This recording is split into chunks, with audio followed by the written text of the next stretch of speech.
Bonjour, Amy Webster sur les ondes de Simplement Cru. Je suis ravie aujourd'hui de tenir la deuxième interview d'une série que j'organise autour de mon programme Easy Detox, le thème de la détox qui vient au printemps. Et dans le cadre de ces interviews, je tenais à cœur de parler à différents spécialistes qui pouvaient partager avec nous une de leurs spécialités qui toucherait de près ou de loin à la détox, à l'alimentation crue, l'alimentation vivante, enfin la démarche santé. Et aujourd'hui, j'ai le plaisir d'accueillir Benjamin Ries. Bonjour. Bonjour Benjamin, c'est un plaisir de t'avoir ici. Merci de m'avoir invité. Mais je t'en prie. Alors Benjamin est dans l'alimentation santé depuis très longtemps. Dans le cru, il va nous expliquer lui-même un petit peu quel a été son parcours. Mais ce qui est important à retenir, c'est que parmi ses spécialités figurent les graines germées. Et vous apprendrez au cours de cette interview, surtout à la fin, que Benjamin est très actif à Vevey avec différentes activités qui tournent autour du cru. Et il va vous les expliquer. Donc, pour les personnes qui vivent en Suisse romande et plus particulièrement à Vevey, il y a énormément de choses disponibles pour vous si vous vous intéressez à ce type d'activité, ce type d'aliments. Mais Benjamin, dis-nous en quelques mots, qu'est-ce qui t'a amené toi à l'alimentation santé et au cru en particulier ? L'alimentation santé, je crois que c'est quelque chose qui m'habite depuis que je suis petit parce que ma maman me racontait qu'elle faisait un régime macrobiotique quand j'étais encore dans son ventre. Donc j'ai grandi avec la sauce soja, avec le gomasio, le sarrasin et toutes ces graines qui me donnaient envie en tant qu'enfant, parce que en tant qu'enfant, quand on connaît que ça quelque part, on pense que c'est quelque chose de bon. Et puis plus tard, c'est le sport en fait qui m'a amené à me poser des questions sur mon corps, tout simplement, me demander pourquoi j'étais fatigué, pourquoi j'avais des courbatures, pourquoi on racontait qu'il fallait boire, ou au contraire ces histoires de sucre lent, sucre rapide. Donc quand j'étais fatigué, en fait, à des moments comme des pics de glycémie, je savais pas que ça s'appelait comme ça, je me suis intéressé un petit peu à tout ça. Et puis, année après année, dans plusieurs emplois dans le marketing, la communication et les médias, j'ai développé des techniques pour avoir des petites choses à manger. Donc j'aimais déjà beaucoup cuisiner. Et puis il y a donc 4 ans maintenant, j'ai décidé de tout envoyer balader et j'ai eu la chance de travailler dans un magasin bio en Valais, et donc c'est là où j'ai pu vraiment faire le pont en connaissant un peu mieux les produits, puis surtout en rencontrant les gens qui avaient des intolérances alimentaires et ce genre de questions autour de l'alimentation qui fait du bien. Voilà, et c'est ça qui t'a amené au cru ? Et c'est ça qui m'a amené au cru, voilà, depuis 2-3 ans. Moi j'ai un extracteur de jus que j'ai depuis 4-5 ans déjà, donc ouais, je pense que c'est un doux chemin. Donc tu pratiquais déjà les jus depuis quelques années. Depuis quelques années, puis ensuite les boules d'énergie et ces petites boules crues en fait avec des oléagineux ou des fruits séchés me permettaient d'avoir des encas sains qui me soutenaient dans mes activités, comme je suis quelqu'un de très mobile. Voilà. Ça c'est quelque chose d'important pour moi, d'avoir des petites choses toujours prêtes. Voilà. Ça c'est impératif pour moi. Et puis les graines germées ont été quelque chose qui m'a permis un peu de révéler ma vie intérieure. Je crois que ça fait une dizaine d'années que je m'intéresse aux graines germées. Il y en avait même pas chez moi quand j'étais petit. Mais donc ça c'est nouveau pour toi. C'est quelque chose que j'aimais et que j'avais envie de faire. J'ai jamais eu de jardin, donc il y avait un peu ce côté micro-jardinage. Le matin, tu vois, alors les petites graines, est-ce que vous en êtes ? Ça, c'est quelque chose qui m'a toujours plu. Et puis ça marchait pas, ou ça marchait. Et puis alors, une fois, j'ai rangé mon germoir en plastique dans le placard. Et puis 2-3 ans après, j'ai déménagé, je suis retombé sur ce germoir, germinateur, comme certaines personnes l'appellent. Et ça m'a donné de nouveau envie d'expérimenter. Une autre fois, d'en manger chez un ami ou au restaurant. Il y a un peu le côté gustatif qui est arrivé. Ensuite, mais pourquoi c'est bon pour la santé ? Et puis de nouveau, ça marchait plus. Est-ce c'était moisi ? Oui, voilà, selon moi. Et un jour, je suis tombé sur le livre de Carole Dougou qui s'appelle les graines germées de A à Z. Oui, absolument. Une Bible, une vraie Bible. Qui est une Bible, oui, qui est très pratico-pratique. Oui. Et voilà, ça m'a expliqué concrètement, oui, c'est moisi, c'est normal, c'est ça ou ça. Voilà. Il manquait ci, il manquait ça, voilà. Voilà, donc quelque part, j'avais envie.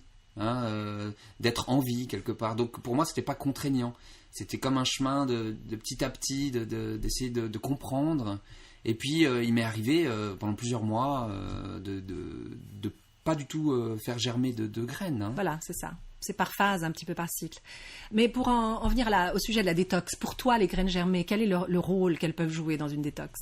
Le rôle qu'elles peuvent jouer, ça peut être un très bon complément alimentaire, parce que j'imagine que moi, par exemple, personnellement, mon processus de détox, ça serait d'essayer de mettre de côté ou de réduire, voire d'éliminer certains produits.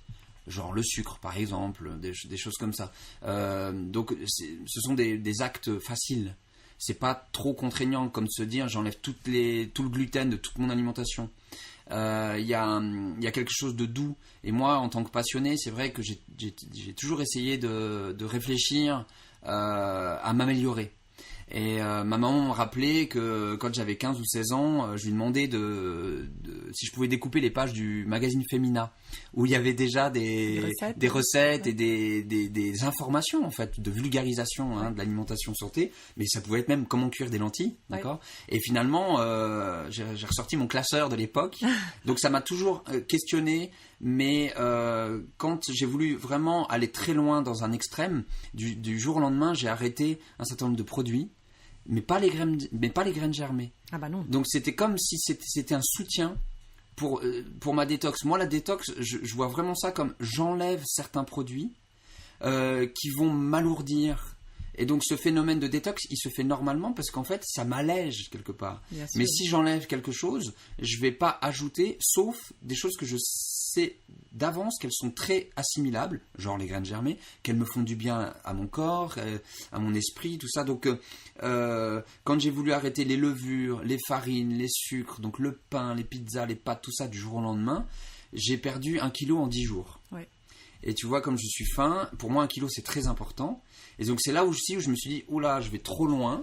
Donc sur mon chemin, j'ai pu voir aussi des gens qui étaient crudivores très rapidement et qui ne se faisaient pas du bien. Ouais. Et ils ne le savaient pas forcément sur le moment, c'est des conséquences des fois à moyen terme. Oui, tu fais bien de le dire, parce que c'est vrai que le mouvement crudivore, parfois, il y a des extrêmes, des abus. On se lance peut-être parfois par conviction dans un schéma ou un autre, et puis c'est pas toujours ce qui convient au corps. Donc, toujours en revenir au corps et écouter son corps. Alors, oui, c'est bien ce que tu faisais. Donc ça veut dire que peut-être j'étais prêt, et puis tiens, je me lance crudivore du jour au lendemain parce que je suis prêt, mais quelque part, comme tu dis, revenir au corps. Moi, par exemple, je n'ai jamais jeûné. Ouais. Dans ma famille, certains l'ont fait, enfin dans mon entourage, mais moi je sens que je suis pas encore prêt. Et si je jeûne, je sais déjà comment j'ai envie de le faire. Donc moi, par exemple, le pont vers moi, c'est je fais une monodiète. Oui. Donc moi, plusieurs fois par an, je mange que des pommes. Donc là, par exemple, je vais cuire quelques pommes avec un peu de cannelle et je vais avoir plusieurs sortes de pommes et du jus de pomme bio et je prévois ma journée ou des fois je fais 2-3 jours. Mais la dernière fois que j'ai fait ça, je m'étais dit je fais 3 jours. Et au bout d'un jour, je savais que c'était juste d'arrêter. Mais si c'est mon mental qui me dit non, tu as dit que tu allais faire 3 jours, oui, et ben là, je n'écoute plus mon corps et j'ai des répercussions qui ne peuvent pas être forcément très joyeuses. Et rien que de faire un jour où j'ai fait donc manger uniquement des pommes, en conscience et tout ça, le soir je me couche, je suis bien, le lendemain matin je me réveille, je suis bien parce qu'en fait c'est comme si j'avais allégé mon système digestif, allégé mon corps. En plus la pomme pour moi c'est s'il y avait qu'une seule chose à garder sur terre, ce serait la pomme. Ouais. Pour moi, d'accord, oui. C'est personnel.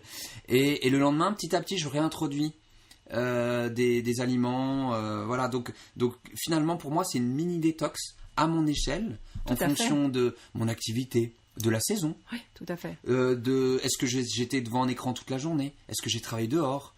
Quelle était mon activité émotionnelle? Comment je pouvais imaginer remplir d'énergie mon corps? Qu'est-ce que j'ai dans le frigo? Voilà. Quel est mon budget? Enfin, voilà, c'est intéressant que tu parles des cures de pommes parce que je viens d'en faire une il y a 10 jours, pendant 3 jours. C'est la première fois. Moi, je ne suis pas très monodiète. Je trouve que le cru est une manière magnifique et variée de faire des cures sans que ce soit trop difficile. J'avais des a priori par rapport aux pommes d'ailleurs, parce que c'est beaucoup de goût de sucré. Oui. Et au bout de 2 jours et demi, justement, mon corps me disait stop. Mais c'est vrai que pendant les 2 jours et demi de pommes seulement, j'ai ressenti un certain calme, une plus grande clarté mentale qui vient dès qu'on élimine toute une série de choses et qu'on simplifie la digestion. Oui. Donc les monodiètes, ça c'est une manière pour toi de détoxiner. On connaît le raisin aussi, monodiète et le raisin qui est très connu aussi. Moi j'ai un ami qui a fait une monodiète de banane. Bon, moi ça me parle pas, mais pourquoi pas. À chacun de trouver. Il y a certains aliments qu'on recommande plutôt que d'autres, et puis après à chacun de trouver le sien.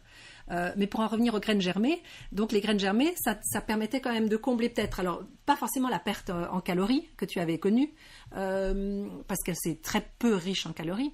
Mais par contre, quand on regarde le contenu nutritionnel des graines germées, c'est quelque chose d'extraordinaire, n'est-ce pas ? Oui, exactement. En fait, si on prend 1 kilo de blé, par exemple, on va faire un pain d'1 kilo, si on veut bien. Donc on va nourrir, 3-4 personnes, 3 personnes.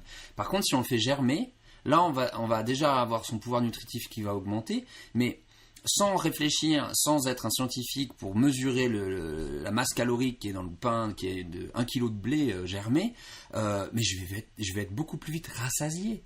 Donc c'est bien qu'il y a quelque chose qui se fait avec cette germination et cet aliment que je vais ingérer. Donc finalement, en fait, ce pouvoir nutritif, il va me combler à différents niveaux. Oui. Je vais peut-être manger moins ou plus intelligent.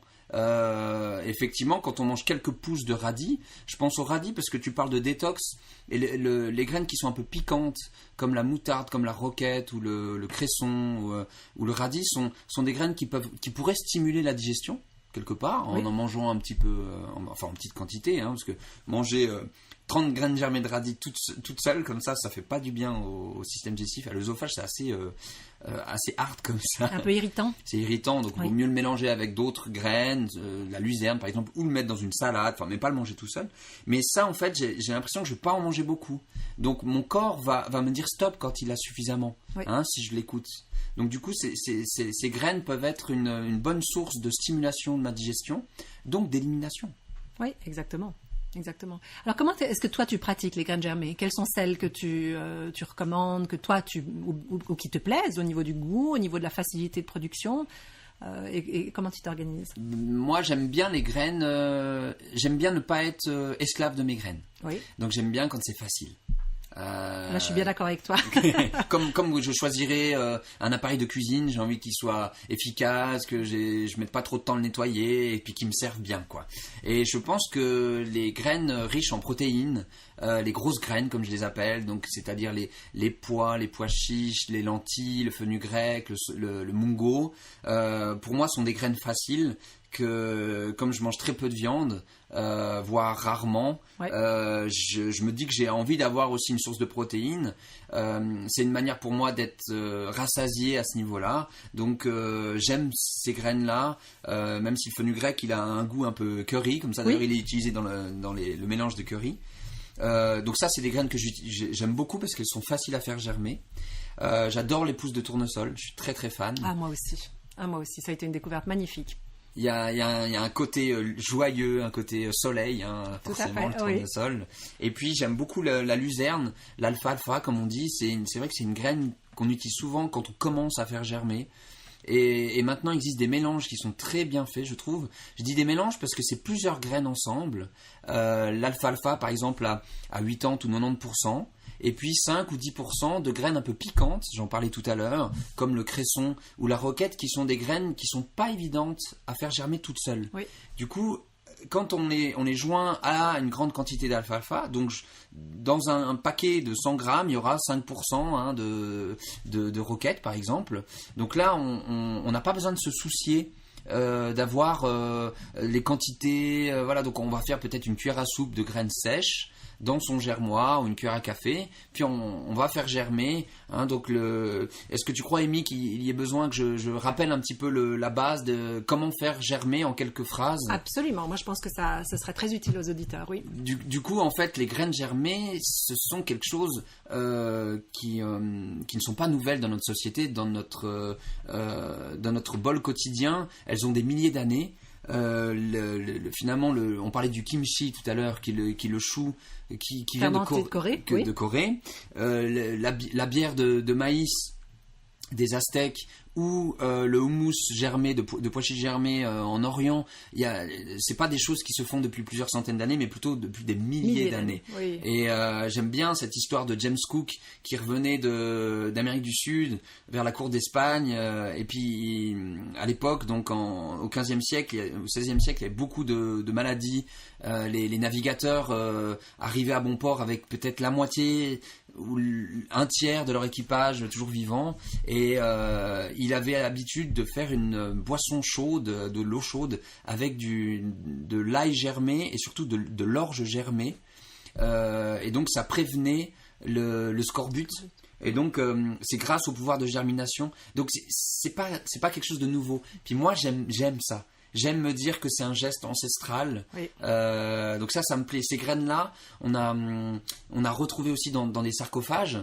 Alors je ne sais pas si elles pourraient germer, mais finalement la vie est bien faite. Ces petites graines, quand on regarde la nature autour de nous, les graines se protègent. On regarde, je me promène dans la forêt, je vois un gland par terre. Je me dis que ce gland, en fait, dans la terre, avec les conditions d'humidité, de vie autour de lui, de lumière, de soleil, ça va devenir ce magnifique chêne qui est devant moi. Ouais. Mais quelque part, quelle prodigieuse histoire, quoi. Ouais. Donc, on en parle déjà dans la Bible aussi. Enfin, c'est quelque chose qui est récurrent dans l'histoire humaine. Puis aujourd'hui, tout ce qui est fermenté, qui est microbisé, tout ce qui est un peu bizarre, on n'aime pas trop, on veut aseptiser. Mais en même temps, dans notre système digestif, on a entre 2 et 3 kilos de flore, de bactéries. Oui, tout à fait. Je crois même que dans le livre que toi et moi on est en train de lire, c'est drôle, Ni cru ni cuit, on parle que notre masse de notre corps est à 90% non humaine, c'est-à-dire que c'est rempli de bactéries et de microbes. Donc finalement on a beaucoup d'eau aussi en nous, donc cette eau c'est pas de l'eau chlorée ou du robinet, c'est de l'eau vivante.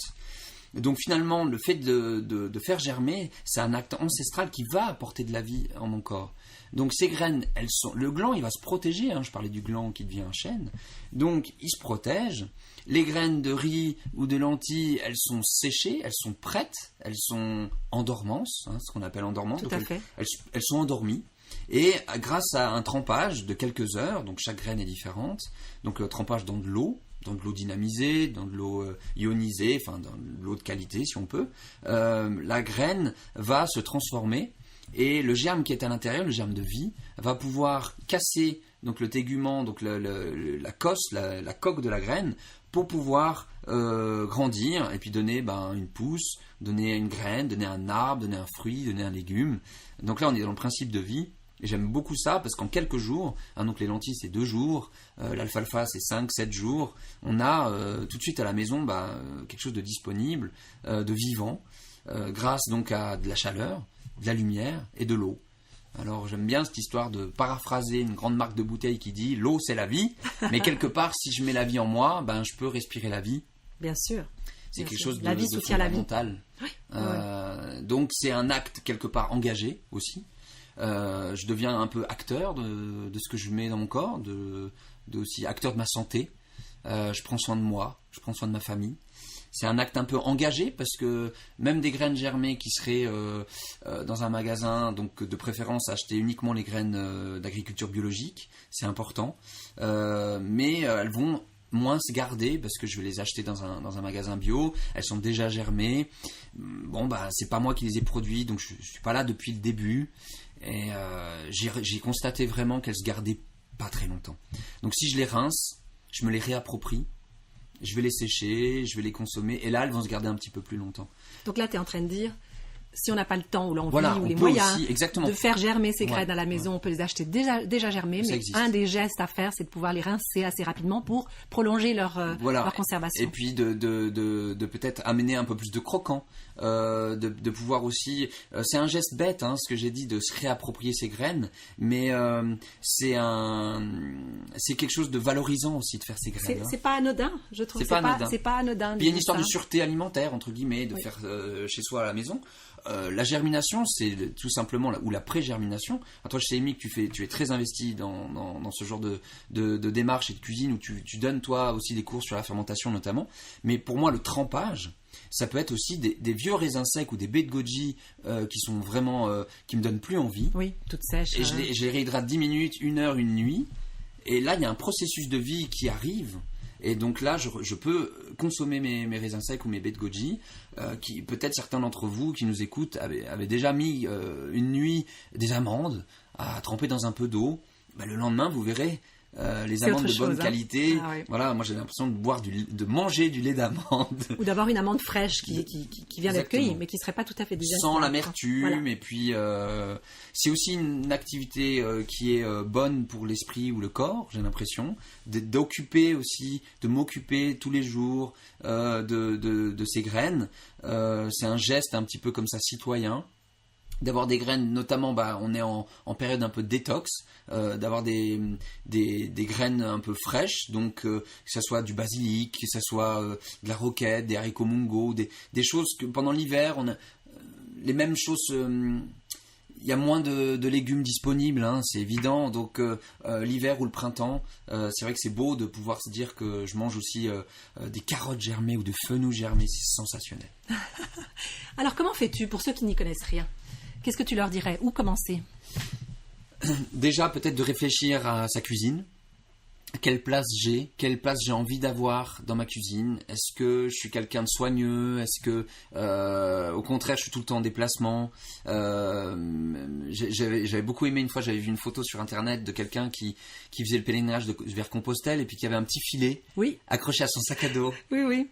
Beaucoup de personnes qui font des excursions quand ils sont vraiment ou qui vont camper et qui se promènent avec leur petit sac de graines germées accroché au sac à dos. Oui, donc c'est simple. Absolument. Donc c'est ça, c'est déjà de se dire quel est mon quotidien au niveau de l'alimentation, quel temps j'ai envie d'investir et quel budget aussi, parce que ça peut être important de se dire que moi j'ai pas du tout envie de m'en occuper, par contre j'ai un bon budget, je vais acheter un germoir automatique électrique, j'aurais pas besoin de m'en occuper sauf tous les 2 jours, 5 minutes ou tous les 3 jours, qui est un bon appareil, ou alors au contraire non, moi j'ai vraiment moi c'est ce que je disais tout à l'heure, j'ai pas envie d'être prisonnier des graines, donc du coup je vais faire des graines qui m'aident dans ma production, dans ma consommation, quotidienne. Donc peut-être je vais un tout petit peu essayer au début des grosses graines, tiens, ça peut être une bonne idée. Des pois chiches, des lentilles. En plus, comme je disais, c'est riche en protéines et aussi vitamines, calcium. Enfin, c'est riche en beaucoup de nutriments. Mais là, on n'aura pas forcément le temps de tout détailler dans cette interview. Mais ça peut être une bonne idée, une première bonne façon de procéder, sachant que les enfants adorent souvent ce genre de graines. Et puis, quand vous en avez trop, parce que vous débutez, partagez. Partagez autour de vous, faites goûter les lentilles, c'est juste génial de les écraser, de les mixer, puis de faire un petit pâté comme ça. C'est une autre manière de les manger. On n'est pas obligé tout le temps de les mettre dans un sandwich ou dans une salade. Je parlais tout à l'heure de les mettre dans une soupe aussi. Mais une autre alternative pourrait être l'alfalfa. C'est vrai que quand on commence les graines germées, c'est une bonne première expérience, expérimentation, parce que c'est un goût assez doux, très neutre, mais qui donne envie. Et on voit que c'est rempli de vitamines, rempli de vie. Oui, puis ça rebondit un petit peu, ce croustillant, ce volume, c'est ces 3 dimensions qui apportent quelque chose de reste dans l'assiette. C'est magnifique. Il y a des germoirs à étage qui permettent de moins s'en occuper. Donc les graines vont aller vers le haut, vers la lumière, comme les enfants. Ils vont pousser vers le haut. Ou alors plutôt des germoirs type bocaux, en plastique ou en verre. Là, au bout d'un moment, l'alfalfa, on devra devoir le sortir au bout de quelques jours pour lui faire prendre un bain. Peut-être un peu le démêler, parce qu'il est tout emmêlé justement, donc pour pas l'étouffer. Finalement, j'ai les mêmes réflexes que... Bon, je n'ai pas encore d'enfant, mais je sais que c'est un peu ce genre de réflexe pour privilégier la vie, pour s'occuper de la vie. Écouter et prendre soin. Observer, écouter, prendre soin. Donc je disais tout à l'heure, ce livre m'a beaucoup aidé, mais mon expérience, c'est un peu du bon sens ou du savoir-vivre. Puis après, il y a au niveau du goût. Tiens, je les ai séchés, pas assez, ou il y a encore de l'humidité, et est-ce que c'est croquant, et puis tiens, cette semaine elles se sont gardées un peu moins. Donc voilà, c'est peut-être une histoire d'observation, de vécu et d'expérience. Parce que c'est vrai que beaucoup de gens sont freinés dans certaines démarches parce qu'ils pensent que c'est très très compliqué. Alors on essaie de leur expliquer que c'est pas si compliqué que ça. Et surtout, moi, ce que j'ai envie de leur dire, c'est plongez, quoi. Allez-y, essayez avec une chose simple, mais commencez, parce que c'est en faisant qu'on apprend. Et chaque personne va avoir des préférences différentes. Dans la cuisine de chacun, les conditions vont être un peu différentes aussi. Donc, ce qui marche dans ta cuisine ne sera pas forcément ce qui marchera dans la mienne. Et c'est pour ça que chacun doit faire ses expériences. Mais pour en revenir au b.a.-ba des graines germées, quels sont les éléments principaux pour faire pousser une graine? Et à quoi est-ce qu'il faut prêter attention quand on les cultive chez soi? À l'humidité. Tu disais que chaque cuisine est différente, mais finalement, il y a le taux d'humidité, il y a la chaleur ambiante. Est-ce qu'il fait trop chaud, pas assez chaud? Effectivement, on parlait du bon sens. Je vais pas mettre mon germoir à côté du four à micro-ondes. Bon, déjà, j'en ai pas. Mais à côté de la fenêtre non plus, parce que peut-être je me dis que ça va, s'il y a du soleil, ça va faire un peu effet loupe à travers la fenêtre. Mais je vais essayer de réfléchir à lui trouver un emplacement qui est assez adéquat. Et les gestes pourraient justement d'être vigilants à pas mettre trop d'eau. Donc là, il existe aussi des buvards, des feuilles de cellulose végétale qui permettent justement qu'il y ait un taux d'humidité constant. Alors pour les gens qui pensent que c'est vraiment ça qu'il leur faut, l'achat d'un germoir automatique peut être vraiment un bon investissement, parce que là, il n'y a plus du tout à s'en occuper, à part au moment de la récolte. Et puis il faudra bien nettoyer le germoir, parce qu'on est dans de la vie qui est très très riche en chlorophylle. Donc la chlorophylle, c'est quand même souvent très vert, et donc cette verdure-là peut être riche en microbes si on laisse un petit peu de manière aléatoire le nettoyage. Il y a quand même une petite rigueur à observer, quoi. Absolument. Alors tu as parlé de l'eau, tu as parlé un petit peu d'air, enfin comme tu parlais de l'alfalfa, donc c'est très important de les aérer, elles ont besoin de pouvoir respirer, elles ont besoin d'eau et elles ont besoin à la fin de soleil. Exactement, on peut les faire largement sécher au soleil, le processus continuera à se gorger de chlorophylle, on peut les sécher dans du papier ménage, dans une essoreuse à salade, en fait il y a plein de techniques, du coup on peut les consommer aussi tout de suite, mais effectivement si on les rince, parce que les petites coques sont pas forcément toujours très digestes. Je pense au tournesol, je pense au mungo, je pense à des gens, à aussi des estomacs qui seraient un petit peu fragiles. Ça peut être bien. C'est vrai que rincer, on enlève les impuretés, et c'est un geste qui va de soi quelque part. Mais le séchage peut être clé à la fin. Si on sèche pas bien les graines, peut-être que votre récolte va être largement.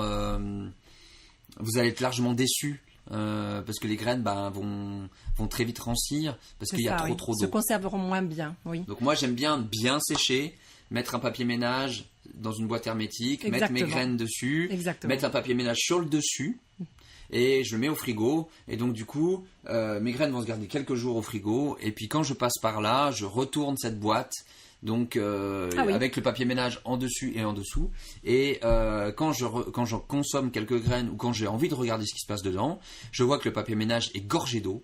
Alors là, instantanément, je vais changer ce papier parce que je me dis que là, justement, il y a un trop plein d'eau. Tout à fait, oui. Donc les graines l'eau qui a servi à faire croître et grandir ces graines vont les faire mourir à la fin s'il y en a trop. Absolument. Donc ça, c'est important de bien vérifier ça. Après, comme tu disais, c'est l'expérience. Ça peut être bien aussi de suivre un atelier, de regarder sur Internet, d'acheter un livre ou de prendre un livre. J'en ai même vu à la bibliothèque, à la médiathèque à Vevey, donc c'est que ça existe. Il y a des très bons livres sur les graines germées, accessibles aux débutants chez Payot aussi. Donc on n'est pas complètement perdu. Les ateliers existent, dans votre entourage, souvent des gens font aussi, où on peut en déguster au restaurant, on peut être connecté un peu à tous ses goûts. Parce qu'il s'agit de ça aussi. J'aime bien dans mes ateliers, moi, soit avec les enfants, soit avec les adultes, mais les enfants, c'est génial de leur faire goûter une graine germée de fenouil, et puis, ou de betterave. Et de leur faire... ou de carottes. Alors ça, c'est sensationnel. Et puis, de rien dire. Essayer de leur faire deviner qu'est-ce que c'est que ce légume. Cette graine donnerait quel légume. Et là, le fenouil, c'est de l'anis, c'est du pastis en graines. Voilà. Ah non, mais c'est très très bon. Moi, j'ai jamais goûté la graine germée de fenouil. Ça serait intéressant d'essayer. Et parfois, c'est contraignant parce que c'est 12 jours. Oui. Et donc, on a l'impression que ça marche pas, ça démarre pas. Mais certaines graines, je pense à l'ail ou à l'oignon, elles sont très très petites. Donc déjà, elles vont passer dans beaucoup de petits filets et beaucoup de passoires, donc il faudra être vigilant avec ça. Ensuite, elles vont pas forcément démarrer. Donc moi, je vais les mettre dans de l'eau tiède. Je vais les dynamiser à la main avec une fourchette. Je vais vraiment avec ma conscience leur dire, bon voilà les petites graines, maintenant c'est l'heure de se lever, de grandir. Et puis parfois on propose aussi de faire un choc de température, de les mettre au frigo. Alors pas toute la boîte, mais uniquement la portion que vous allez utiliser pour faire, que vous avez envie de faire germer. Donc ce choc de température, c'est souvent 12 ou 24 heures, va activer un certain nombre de choses. Processus. On va mettre dans de l'eau. Donc là, le processus enzymatique va se mettre au point. Et puis, une fois qu'on a mis le temps de trempage adéquat, donc c'est souvent marqué derrière la boîte, c'est 6 heures, 12 heures, ça dépend des graines. Certaines, il ne faut pas dépasser, c'est important. Le quinoa, il y a certaines graines qui sont fragiles, d'autres, le mungo par exemple, ou l'alfalfa, là, c'est pratique de dire que c'est une nuit, parce qu'on le met le soir, puis on récolte le lendemain matin, on met dans son germoir. Donc là, j'expliquais de l'eau tiède, moi c'est un peu mon envie, et puis mon quotidien. Et puis je dynamise à la fourchette, et ensuite, là on parlait du fenouil ou de la carotte, c'est 10-12 jours. Donc les 2-3 premiers jours, il se passe pas grand chose. Puis je me dis, mais est-ce que ces graines sont encore bonnes? Est-ce que j'ai bien fait? Est-ce qu'il n'y a pas trop, pas assez? C'est aussi un questionnement. Puis après, c'est l'expérience. Quand tu dis dynamiser, c'est lors du premier trempage. Lors du premier trempage. Le matin, quand elles ont trempé toute la nuit, tu vas les remuer dans l'eau pour un peu les séparer, c'est ça? Alors pas tout à fait. Je me suis mal exprimé. C'est au moment du trempage. Quand je vais mettre les graines dans un grand volume d'eau tiède, je prends une fourchette et en fait je touille en fait ma mixture. Il vaut mieux plus d'eau que pas assez. Oui. Et donc là en fait, on est dans les processus de ionisation d'eau qui existent. Je sais qu'en Italie, le grand producteur de graines germées qui produit pour à peu près tout le pays, il a des dynamiseurs d'eau. Il a des plateaux en fait qu'il met sous tous ses germoirs. Et il a 25% de récolte supplémentaire. Parce que l'eau a été dynamisée. Parce que l'eau a été dynamisée. Et puis, c'est pas le but de notre conversation, mais on sait aujourd'hui que l'eau a une mémoire, que l'eau est un élément dynamique qui est générateur de vie. Donc, en fait, si on utilise des graines qui sont de très bonne qualité ou de bonne qualité, les graines certifiées à germer, et une eau de qualité, il n'y a pas de raison que ça marche pas. On a les ingrédients pour, voilà. Et alors, dynamiser, c'est juste le geste que tu fais. Le geste à la main, avec une fourchette. Dans l'eau. D'accord. Puis tu les laisses tremper. Je laisse tremper. Et puis, au bout du laps de temps défini, j'en parlais juste avant, là, je vais les rincer légèrement. Certaines graines remontent à la surface. Donc, celles-là, en général, on peut souvent les jeter. On connaît bien les graines de lentilles, même quand on les cuit, des fois il y en a qui ne cuisent pas, qui ne marchent pas, c'est du caillou. Ouais. Les graines germées, c'est le même principe. Alors, des fois on les achète en magasin bio, on trouve que 100 ou 200 grammes pour quelques francs, c'est un peu cher. Il faut savoir que ces graines sont triées, sont séchées à très basse température, et on nous assure à partir de 97% de récolte. Donc finalement, quand on regarde dans nos placards, on pourrait tout faire germer. Ouais. Des lentilles qui ne sont pas bio, pas certifiées à germer, elles peuvent germer. Mais vous aurez peut-être 30, 50, 70% de récolte. Ouais. Donc déjà, ça peut être sans avoir aucun matériel. Vous prenez un pot à confiture, une moustiquaire, des lentilles dans le placard. Vous pouvez déjà être apprenti germeur. Voilà. C'est quelque chose qui est possible, mais vous n'aurez pas de la qualité, la même qualité que quand on achète justement un paquet à 100, 200 grammes, sachant qu'avec ce paquet de 100 ou 200 grammes qui coûte quelques francs, déjà vous financez l'industrie de la santé, de la bonne santé, donc tous ces gens qui mettent leur quotidien, leur mission de vie à vraiment produire des graines germées pour les hommes. Et puis c'est vrai que c'est quelque chose d'économique. Oui. On en a peu parlé, mais une boîte de 100 grammes, ça va me nourrir pendant un sacré temps. Absolument. Surtout j'en ai plusieurs à la maison à en manger, donc c'est vrai que cette nourriture variée est aussi très économique. Ça c'est important, donc d'avoir 3-4 boîtes, ça suffit largement, parce que vous allez manger varié, vous allez aussi essayer différentes choses, donc sans acheter 10 ou 20 sortes de graines germées, concentrons-nous d'abord sur une ou deux sortes. Oui. Je me les approprie, donc je vais faire Je les apprivoise. Voilà, je teste. Voilà. Est-ce que ça marche pas, j'en ai fait trop. Ah, je les ai mangés rapidement, la prochaine fois je vais en faire un peu plus. Et puis de faire une sorte de plan de production. Donc si l'alfalfa met 7 jours à germer, est-ce que j'attends le 7e jour pour relancer un autre plateau ou un autre germoir? Est-ce que j'ai plusieurs germoirs? Au bout des 7 jours, je récolte, je consomme. Je vais consommer dans les jours qui suivent. Est-ce que j'attends encore avant de faire tremper encore une nuit, ou est-ce que justement j'ai mon plan de production dans ma tête et dans ma cuisine et je sais qu'il faut encore 7 jours à nouveau. Donc si en fait j'en ai fait très peu, une cuillère à café par exemple, je l'ai consommé dans les 2 jours, zut, il faut que j'attende de nouveau une nuit plus 7 jours pour avoir de nouveau mon petit pot de graines déjà germées. Donc en attendant, je fais quoi? Je vais en acheter dans le commerce? Est-ce que je relance tout de suite? Je n'attends pas d'avoir ma production. Tu vois, Amy, c'est une organisation en cuisine, quelque part. Absolument, oui.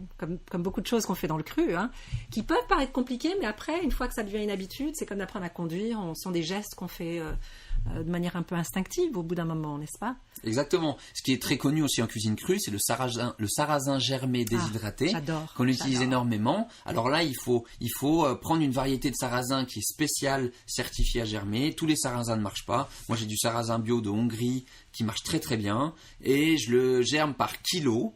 Donc en général, je fais germer 2-3 kilos d'un coup. Donc après, j'ai mes techniques. Je vous conseille pas de faire ça parce qu'après, vous allez vous retrouver. Là, on peut nourrir à peu près 60-80 personnes avec ça. Moi, je le déshydrate. Donc j'en garde une petite partie pour me faire du pain SN, pour manger moi dans les 2 jours qui arrivent. Et je déshydrate une grande partie de ma récolte. Ce qui fait que j'aurai toujours mes graines germées disponibles, mais déshydratées. Oui. Donc elles vont se garder un sacré laps de temps. Je vais les mixer pour faire mes cookies crus. Je vais les utiliser dans mon granola. Voilà, il y a plein d'utilisations. Alors c'est dans un yaourt, au-dessus d'une soupe, enfin au-dessus d'une c'est du croquant, sans gluten, croustillant, qui est juste sensationnel. Donc voilà, il faut de temps en temps aussi bien regarder d'où viennent les graines. Enfin, on peut s'improviser, mais pas totalement. De quelle manière tu consommes tes graines, principalement? Par la bouche, tu veux dire ou... Non, mais tu les manges toutes seules, tu les mélanges à quoi? Tu les manges plutôt le matin, plutôt l'après-midi, plutôt... Moi, je les mange pas mal pendant les repas. Je suis plus vite rassasié, disons, dans mon bol alimentaire. J'ai besoin de manger moins en quantité. Voilà. C'est une maladie aussi de l'Occident, ça, de toujours se faire des énormes assiettes.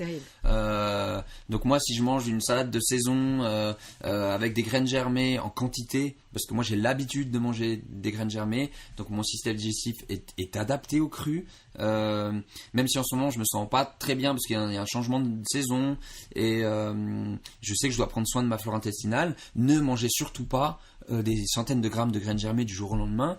C'est comme les gens qui ne digèrent plus les carottes râpées ou la salade. Attention, votre flore intestinale a besoin de soins, d'attention. Donc vous allez mettre que quelques graines germées, si on veut bien, des petites quantités sur la salade, ou dans un demi-avocat avec un petit peu de sauce soja, ou avec un petit peu de choucroute crue. Voilà, il y a différentes techniques, différentes petites recettes. Par contre, il existe aussi l'autre côté, c'est-à-dire mettre une grande quantité de graines germées et un tout petit peu de salade, de rampons, de salade de croquants de saison. Mais là, ce sont pour les gens qui ont déjà l'habitude du cru. Et Nicolas Veuvé, lui, qui a beaucoup l'habitude du cru, me racontait que lui, il pense qu'on peut faire 60 à 70% de son alimentation quotidienne uniquement en jus et en graines germées. Oui.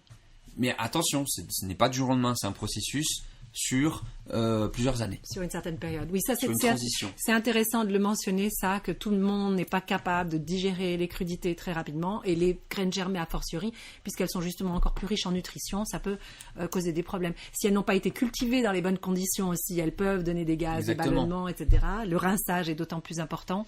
Mais ça, je trouve important que les gens comprennent ça. Et l'autre chose, peut-être de dire, il y a certains qui préconisent de mettre des graines germées dans les jus. Oui, exactement. Oui. Donc là, on est typiquement dans l'alimentation santé où on va cibler les jus avec des graines germées, les graines germées qui sont un petit peu moins croquantes, qui donnent moins envie. J'en ai fait trop. Là, on les passe dans les jus. Ça, c'est quelque chose qui est vraiment sensationnel. Parce on parle des petites graines ou bien pas les grosses. Enfin, moi, j'aurais jamais l'idée de mettre des lentilles ou des haricots mongols. Non, moi non plus. Mais de l'alfalfa, des pousses de tournesol. Exactement. Bon, l'herbe de blé, il y a aussi toute cette catégorie-là d'herbe qui est encore autre chose. Donc là, on est dans le premier processus, donc dans la germination. Une fois que les graines ont poussé, on va les mettre en terre. Donc là, on rentre dans la catégorie des pousses, de l'herbe, quoi, en fait. Oui. Mais là, c'est un autre monde encore. C'est l'étape suivante. Mais c'est vrai que tu parlais d'introduire des graines germées. Donc dans les jus, on est typiquement dans l'alimentation qui nous fait du bien et on est dans la prévention parce que certaines graines vont renouveler plus facilement le sang. D'autres vont plutôt nous aider à détoxiner le foie. Ou d'autres vont être très très riches en vitamines qui sont tous des nutriments mais qui sont assimilables. Moi j'aime bien toujours cette idée de pastilles de fer de la pharmacie. Je suis tout content, je suis malheureux, je suis anémié, mais je suis tout content parce que je prends des pastilles de fer, donc je me sens bien, je me dis chouette, je prends des pastilles de fer, mais quelque part mon corps ne reconnaît pas. Donc on est dans une chimie, dans quelque chose de synthétique, d'artificiel, et le corps est bien fait, il ne reconnaît que ce qui est vivant. Donc finalement, il vaudrait mieux que je réfléchisse à qu'est-ce que je pourrais introduire dans mon quotidien, notamment dans mon alimentation, pour avoir du fer qui est assimilable. Et ça, c'est vraiment une notion qui est importante, et en alimentation crue, on connaît bien tout ça. Donc là, peut-être je vais cibler le choix de mes graines à germer en fonction de mes besoins. Tout à fait. Tu as quelques exemples concrets ? Quelles graines pour quel type de Le chou, nutriments ? tout ce qui est rouge, le chou rouge, on connaît aussi pour les jus, d'une manière générale. Mais le chou rouge, moi j'aime bien. C'est vrai que tu m'as posé la question tout à l'heure, qu'est-ce que j'aime ? Je t'ai dit les grosses graines à protéines, j'appelle ça les grosses graines, mais j'aime beaucoup me faire des plateaux d'alfalfa avec un tout petit peu de radis et pas mal de choux. Le chou est un stimulant, donc du coup j'ai la sensation qu'en fait il y a un renouvellement cellulaire, un renouvellement du sang, une circulation qui peut se faire. Finalement, quand on prend des betteraves ou d'autres choses, tout ce qui est rouge, c'est feu, donc c'est le sang, c'est quelque chose de fluide. Après, moi je fonctionne beaucoup à l'instinct, donc ça passe pas forcément par la réflexion. J'aime le goût, moi j'aime les goûts aussi.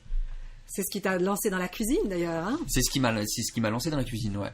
Tu veux parler un petit peu donc les graines germées, on va peut-être clôturer sur ce sujet-là, l'idée étant de vraiment inspirer les gens à en faire chez eux, surtout quand ils font des détox, s'ils sont habitués, s'ils ne le sont pas alors qu'ils y aillent très lentement. Et peut-être d'acheter déjà dans le commerce dans un premier temps, de les acheter déjà uniquement des cultivées. graines d'agriculture biologique. Mais de les ajouter à leur repas de manière assez régulière, ça leur permettra de ne pas gagner en calories, mais de gagner en qualité d'alimentation. C'est très économique, c'est pas difficile à faire chez soi, ça nous apporte une magnifique énergie. Moi, mon 10 heures, des fois, c'est des pousses de tournesol. Une poignée, oui, j'adore. Moi, j'en cueille chaque fois que je passe à côté du plateau. Non, c'est vrai que ça nous fait du bien à tous les niveaux. Mais parlons un petit peu des autres choses que tu fais. Des autres choses, oui. En plus des graines germées. Oui. C'est vrai qu'on parlait tout à l'heure, je t'ai ramené quelques petites boules d'énergie. J'en parlais tout à l'heure, c'était une de mes premières activités liées à la cuisine. Les boules d'énergie, donc ce sont des fruits secs mélangés avec, donc j'utilise aucune farine, aucune céréale, mais je vais plutôt mélanger des noisettes, des amandes, des oléagineux ou du sésame, du cacao cru, du gingembre, des choses comme ça, pour faire donc des encas crus, uniquement faits avec les mains, et qui me permettent donc de soutenir ma semaine, mon quotidien. J'aime bien me déplacer dans les écoles, dans les centres de vacances pour apprendre aux enfants à faire les boules d'énergie, parce que c'est des choses qui se gardent plusieurs semaines une fois qu'elles sont faites, et puis c'est aussi en fonction des goûts de chacun. Et ça, donc c'est un des ateliers que je propose. Je vends aussi des boules d'énergie que je fais moi. Je fais quelques ateliers, donc je propose des ateliers, donc graines germées, boules d'énergie, déshydratation, extracteur de jus, ce genre de choses. Donc ABV dans mon atelier culinaire.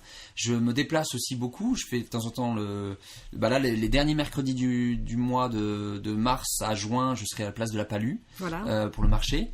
Je fais tous les samedis le marché de Vevey. Donc là, je vends justement mes boules d'énergie, ce genre de choses. Je ne vends jamais de graines germées. Je ne vends uniquement les graines à germer. Oui. Donc je propose que les gens deviennent autonomes. Donc ça fait partie aussi de mon envie de laisser de transmettre. Oui. Donc voilà. Et puis c'est vrai que j'aime aussi faire goûter. Donc quand je fais des bonbons de fruits, ce qu'on appelle des cuirs de fruits au déshydrateur à 40 degrés, je fais toute l'année banane kiwi. Mais le reste de l'année, je ne fais uniquement avec des fruits de saison. Voilà. Donc là, je viens de finir tous les kakis. Je me réjouis des fraises du Valais au mois de mai, juin. On va attendre encore un peu, mais petit peu. Ça sera délicieux. J'ai testé les figues, les coings, les poires, les pommes. Je rajoute un peu de cannelle, un peu de cacao. Enfin voilà, je fais différentes choses. Beaucoup de gens font ça, mais moi, je les fais et je les vends. J'ai fait pas mal de chips de chouquel parce qu'on m'en demandait beaucoup. Voilà, j'essaye aussi de faire le plus possible avec la saison, même si j'utilise du cacao qui vient du Pérou, j'utilise d'autres choses. Là, je suis très content depuis quelques mois, j'utilise uniquement les bananes des Canaries. Donc c'est les bananes les plus proches de chez nous, d'Espagne si on veut bien. Voilà. Donc c'est un peu moins loin et un peu plus local, même si voilà, ce sont des bananes. Je fais plusieurs fois par an, je pars aussi accompagner des groupes. Donc je pars entre 1 et 4 jours dans des stages de développement personnel. Là j'ai un week-end de yoga bientôt. Je suis cuisinier si on veut bien pendant ce week-end. Ah oui, donc ça c'est intéressant à savoir parce qu'il y a beaucoup de gens qui organisent des retraites, dont moi, de temps à autre. Donc en fait, par exemple les boules d'énergie, je vais en faire une grande série avant. Voilà. Et puis le jour J, j'arrive avec mes 20 kilos de fruits et légumes, mon extracteur de jus, j'aurais fait des crackers d'avance, j'aurais fait mes boules d'énergie, tout ça. Puis en fait j'accompagne les graines germées, etc. Les graines germées, tout ça. Voilà. Et j'accompagne du petit déjeuner aux encas, au repas du midi et du soir, voilà. Tous ces gens qui font déjà un travail sur eux. Ouais. Donc j'ai fait jusqu'à 50 personnes. Magnifique. Et ça a du sens. Et moi, ma cuisine est sans gluten, sans lactose et sans sucre ajouté, par principe. Donc c'est vrai que c'est une alimentation qui peut soutenir et qui peut aussi, pourquoi pas, me dire, bah voilà, je fais un week-end, je me permets, je suis en congé, je fais un week-end de yoga ou de taekwondo, ou voilà, quelques travails que ce soit. Et c'est déjà un grand pas d'amélioration, d'évolution de mon être. Et puis je me dis, bah, j'ai envie d'avoir une nourriture qui soutient. Donc ça, c'est quelque chose que j'ai beaucoup de plaisir à faire. Et je le fais maintenant dans toute la Suisse et je vais bientôt faire en Belgique aussi. Donc je m'expatrie quelque part parce que tu te déplaces, oui. Parce que j'ai envie de faire connaître ce genre de cuisine. Donc je fais goûter au plus grand nombre possible. Exactement. On a la même mission, hein. C'est aussi là où on se rejoint. Et donc j'aime me déplacer et j'ai cette activité aussi d'aller dans les salons de santé. Donc là, Amy, on se retrouvera à Mennat dans quelques semaines pour des ateliers. Qui démarre le 26 mars, du 26 au 29, je crois. Voilà, donc c'est vrai que c'est très bientôt. Oui. On est invité par Biodis Vital et c'est vrai que c'est chaque année une réjouissance parce qu'on se retrouve tous les acteurs de l'alimentation vivante et crue en Suisse romande. Et moi, parfois, je vais un peu plus loin, je fais un stand moi-même, donc où je suis autonome, donc dans les différents salons de Suisse romande, où là je fais des bars à jus ou des bars à salade, où voilà, je fais à manger. Donc à Aigle, par exemple, au salon des thérapies naturelles, je fais à manger. J'ai vraiment carrément une structure où je fais que du cru, mais pas seulement. Je cuis un peu de quinoa ou un peu de sarrasin pour incorporer, pour que cette nourriture devienne accessible aussi au plus grand nombre, en ajoutant une grande partie de cru. Donc ça, c'est quelque chose qui me tient à cœur. Et là, j'ai déjà mon agenda qui est bien rempli. Et puis, j'ai signé aussi un contrat avec une école de naturopathie pour expliquer un petit peu le cru, l'alimentation vivante cette année. Donc ça, c'est aussi un nouveau challenge pour moi. Oui. Ce sont en plus des formations continues. Donc les gens viennent une journée ou un week-end. J'en ai un certain nombre aussi cet été. Et donc voilà, je suis, comme tu l'entends, très passionné. J'ai de nombreuses activités. Mais pour moi, tout ça, c'est un sens, c'est la même direction et j'aime aussi aller le plus possible au contact des enfants parce que je me dis que c'est avec eux qu'on doit travailler, éduquer le goût. Donc c'est pas pour rien que je vais faire la semaine du goût aussi en septembre. C'est quelque chose qui me tient très à cœur, notamment le sucre. Pour moi, le sucre, c'est le plus grand poison. C'est un désastre, absolument. Qui fait plus de problèmes et de malheurs que le tabac, alcool, accident de la route réunis. On n'en parle pas. Du monde. Oui, on n'en parle pas. Très peu. Le diabète type 2, c'est un peu la maladie en Europe à la mode, qui devient des gens qui ont 40 ans, qui n'ont aucune prédisposition et qui deviennent diabétiques presque du jour au lendemain. C'est presque aussi horrible quelque part qu'un enfant qui naît qui dès la naissance a déjà des tas d'allergies, il a juste rien demandé finalement. C'est terrible, oui, donc c'est vrai que d'aller vers ces enfants, pour moi ce sont eux les médecins ou les futurs pédiatres. Donc j'aime bien cette idée qu'on mesure la qualité d'une société par la qualité de son enseignement, de son éducation. Bien sûr. Donc les enfants font partie intégrante. Il y a beaucoup à faire et c'est formidable que des personnes comme toi soient prêtes à se lancer dans ce domaine-là parce que c'est vrai qu'au niveau des enfants, il y en a qui vont très bien mais il y en a de plus en plus qui vont pas bien du tout. Les problèmes de suractivité, de déficit d'attention qui sont pratiquement tous liés à l'alimentation. Et l'obésité. Les parents ont vraiment besoin d'être éduqués sur ce sujet et c'est pas facile parce que c'est aller à contre-courant. la grande majorité vraiment marche dans cette direction de on mange ce que l'agroalimentaire nous vend, c'est joli, c'est coloré, ça a bon goût, mais personne ne se pose vraiment la question de ce que ça fait au niveau cellulaire et les dégâts sont importants. Mais quand je retourne dans ma famille en Lorraine et je rapporte des haricots mungo à mes nièces, on enlève les cacahuètes de la table, on met les haricots mungo, je peux te dire qu'en quelques minutes, il n'y a plus rien dans le... Donc ça passe aussi par le goût. Nous les adultes, on a un petit peu perdu ça. On m'a toujours raconté, moi j'ai été bien éduqué, bien formaté, on m'a toujours raconté qu'il fallait boire du lait pour avoir du calcium. Mais même si ça me fait pas du bien, c'est ancré en moi. Donc du coup, je n'arrête pas forcément. Il me faut un sacré processus personnel pour pouvoir arrêter se déprogrammer, ça. Voilà. Les enfants, il n'y a pas ça. Les enfants, c'est l'intelligence du corps. J'aime pas. Tout à fait. Et c'est vrai qu'on sait tout de suite. Je sais pas si tu as déjà remarqué. Donc finalement, les mercredis après-midi, les quelques fois où j'ai eu la chance d'avoir un groupe d'enfants qui vient dans mon atelier, on programme un anniversaire. Donc une jeune fille de 10-11 ans vient avec ses 6-7 meilleurs copains et on va goûter des choses, on va parler du sucre, du bio, de plein de choses, mais accessibles à leur âge. Et chaque enfant va surtout faire des boules d'énergie avec ce qu'il aime. Mais quand il va repartir chez lui, les parents, ils vont être tout contents de savoir que leur enfant a fait quelque chose de nouveau et cet enfant va dire « Maman, tu m'achètes du sirop d'agave ?» Donc il y a bien quelque chose qui peut aussi venir de la base. L'éducation, c'est les parents qui éduquent les enfants, mais les enfants éduquent beaucoup aussi. Les adultes. C'est quelque chose et finalement, même après l'atelier de 2 heures avec ses enfants, la maman avait fait un gâteau classique avec bourré de sucre et de chantilly. C'était pas grave, c'était ok, mais ils ont eu quand même un petit moment. Une graine a été plantée. Voilà. Est-ce qu'elle germera? À quelle vitesse germera-t-elle? Voilà. Ouais. Ça, c'est une. Pour finir, un dernier point aussi que moi qui me tient à cœur, c'est quand on parlait avant cette interview et tu parlais de se réapproprier sa santé et que c'était pas un geste anodin de faire ses graines germées ou faire ses boules d'énergie ou vraiment réfléchir à ce qu'on achète, à comment on vit, quels sont nos gestes et l'importance de ce que ça signifie de se réapproprier sa santé parce que pour le moment, on a l'impression qu'elle appartient à d'autres. Il y a une histoire d'être responsable quelque part. Donc effectivement, on nous montre pas vraiment le chemin. Encore plus la société d'aujourd'hui qui pourrait faire peur et on pourrait être complètement démoralisé. Mais je pense aussi que c'est ça la clé, c'est de se dire non, moi je ne cherche pas d'aide à l'extérieur. J'ai tout en moi, à l'intérieur de moi. Donc pour moi, ça participe au goût. J'en en a suffisamment parlé. Les goûts m'aident à me connecter à mon corps. J'aime pas. Tiens, ça me fait du bien. Donc d'abord, je me réapproprie ce que j'aime. Ça peut être intéressant. C'est magnifique, puis il faut oser ça, il faut oser le faire.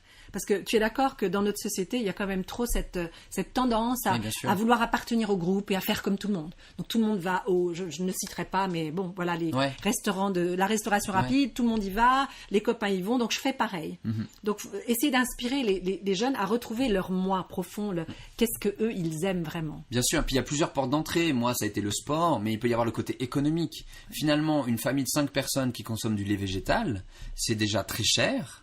Donc ils peuvent, moi j'ai un de mes clients, c'est 2 litres de lait de riz par jour pour toute la famille. Donc ça fait 2 boîtes compostables, 2 boîtes de déchets. Ça fait quand même quelques francs qui partent tous les jours. Donc ce monsieur il a acheté un appareil pour faire le lait végétal avec ses ingrédients, avec ses goûts.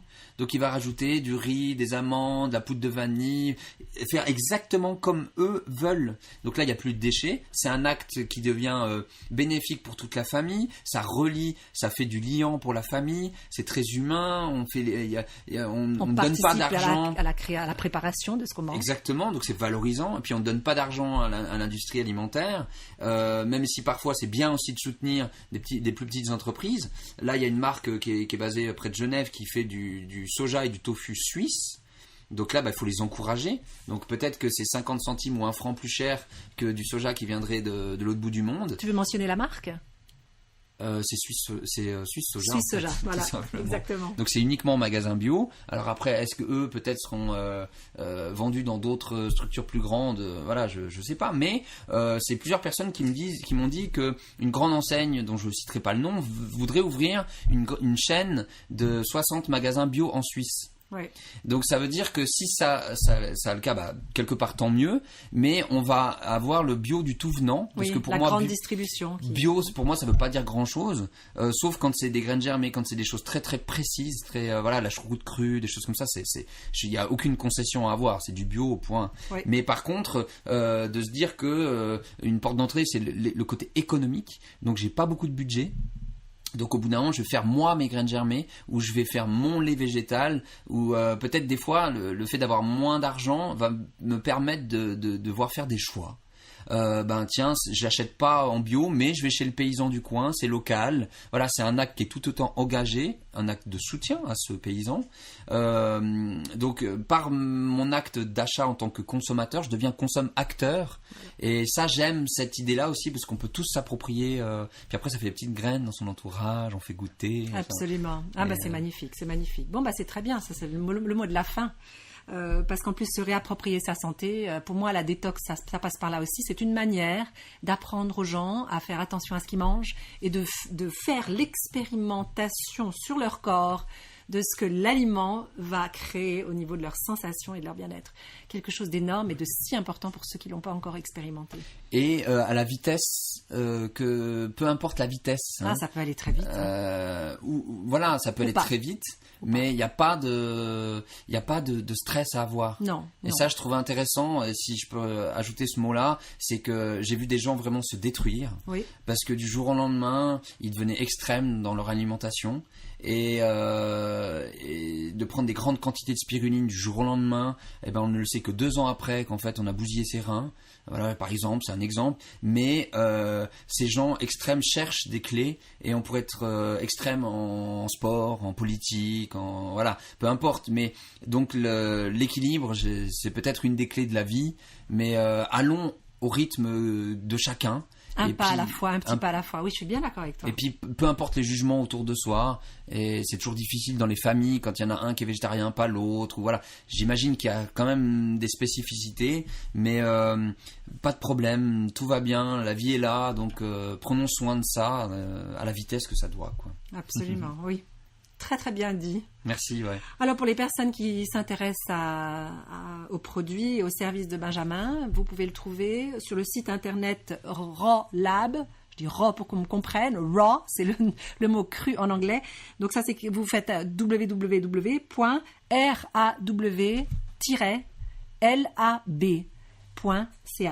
LAB pour lab comme laboratoire. Tu veux dire 2 mots sur ce nom? Raw, c'est le côté cru. Ça c'est clair, mais ce qui me plaît beaucoup, moi, c'est le côté brut. C'est le côté pourquoi rajouter du sucre dans ma boule d'énergie où il y a des dattes, et les dattes, pour moi c'est sucré.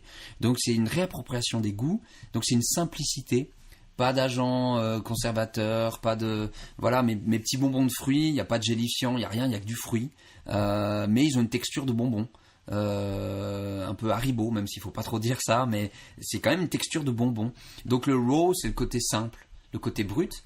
Et effectivement, le côté lab, tu l'as dit, c'est le laboratoire de cuisine, mais c'est aussi le laboratoire d'expérimentation culinaire quelque part, le labo des goûts. Voilà un petit peu pourquoi ce nom. Et tu es à Vevey, tu as une petite boutique. J'ai un atelier, voilà. J'ai un atelier, donc je suis en cuisine, j'ai une épicerie avec une cuisine professionnelle. Je n'ai pas d'horaire. Malheureusement, parce qu'en fait j'ai décidé de pas être un magasin bio, et puis à 800 mètres de mon atelier il y a un nouveau magasin bio, je peux le citer peut-être, qui s'appelle Quintessence, donc qui est à Vevey, à côté de l'alimentarium de Nestlé. Tiens, c'est drôle. Ça tombe bien. Et il y avait la place pour des gens comme vous. Voilà. Et donc ce magasin a tous les produits que j'aimerais aussi avoir en stock, donc les graines, le cacao cru, toutes ces choses là qu'on a besoin. Ils sont très spécialisés dans le sans gluten et le sans lactose. Très très spécialisés. Donc ils ont entre 50 et 70% de leurs clients qui viennent chercher des produits sans gluten. Voilà. Donc c'est vrai que moi j'ai commencé à être un peu entre deux, entre magasin et atelier. Et là aujourd'hui, je dirige réellement un atelier culinaire. Voilà. Et puis les gens me téléphonent, c'est ouvert sur demande, ou envoie un petit message sur le site et tout ça. Et tu es très actif. Je veux dire, je suis abonné à ta newsletter, je vois un petit peu tous les événements que tu organises, à part les marchés, etc., la formation, tous les ateliers. Donc moi, j'enseigne l'alimentation crue de manière assez classique. Je rajoute des nouvelles choses, comme tu as parlé de fermentation. Mais toi, tu fais des mini-ateliers, c'est sympa parce qu'il y a vraiment un public pour ça aussi. Exactement. Et j'aime beaucoup ce que tu as dit à propos de travailler avec des jeunes. Et pourquoi pas organiser l'anniversaire d'un jeune ado et d'inviter tout un groupe de jeunes comme ça à venir passer l'après-midi avec toi pour moi je me déplace investiguer aussi. ce que c'est que l'alimentation. Bien sûr, mais c'est toujours dans l'ouverture. Magnifique. Et c'est aussi la découverte. Donc là, tu parles de mini-ateliers, mais il y a aussi des mini-événements. Il y a la caravane du cacao cru qui commence j'ai vu ça aussi. Jeudi à Sion, et on se déplace dans plusieurs villes en Suisse romande jusqu'en juin. Pour parler à Genève. De chocolat cru. Pour faire déguster le chocolat. Qu'est-ce que c'est que cette histoire de chocolat? Pourquoi ça nous fait du bien? Alors, je connais plusieurs personnes qui n'aiment pas le chocolat, mais qu'est-ce que c'est que cette histoire? Donc, je serai avec Nadège, qui est nutritionniste. Et donc, on va faire déguster. Il y a un petit film. Il y a, dans la patrie du chocolat, mais du chocolat industriel. C'est beau de faire ça.